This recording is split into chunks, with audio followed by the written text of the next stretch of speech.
আমরা আশা করছি যে ইনশাআল্লাহ যে এই ফ্যামিলি কার্ড নিয়ে যাতে কোনো ধরনের এই যে ফেক নিউজ দিয়ে অনেকে মানুষকে বিভ্রান্ত করার চেষ্টা করতেছে, মানে ভুয়া নিউজ দিয়ে সেটাকে প্রতিরোধ করা এবং সেটাকে আপনার কিভাবে কমিয়ে আনা যায় এবং মানুষকে আশ্বস্ত করা যে ফ্যামিলি কার্ড সবাইকে দিবে। এটা আমাদের প্রধানমন্ত্রী জনাব তারেক রহমানের অগ্রাধিকার প্রকল্প বর্তমান সরকারের কাজে এটি যাতে দ্রুত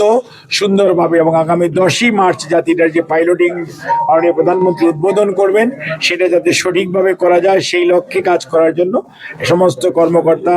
আমাদের উপজেলা পর্যায়ের এবং ইউনিয়ন পর্যায়ের এবং ওয়ার্ড পর্যায়ের যে কর্মকর্তা কর্মচারীরা আছেন সবাইকে আমরা একটা টিম আকারে একসাথে মিলে এবং ভুল ত্রুটি কমিয়ে এনে যাতে কাজ করা যায় সেই লক্ষ্যে আমরা তখন আলোচনা করেছি এবং সবাই আমাদের সাথে টিম ওয়ার্ক হিসেবে কাজ করার জন্য সবাই একমত এবং সবাই আগ্রহ প্রকাশ করেছে এবং কোনো ধরনের দুর্নীতি যাতে আমাদেরকে কোনো কাউকে স্পর্শ না করে সে ব্যাপারে সবাইকে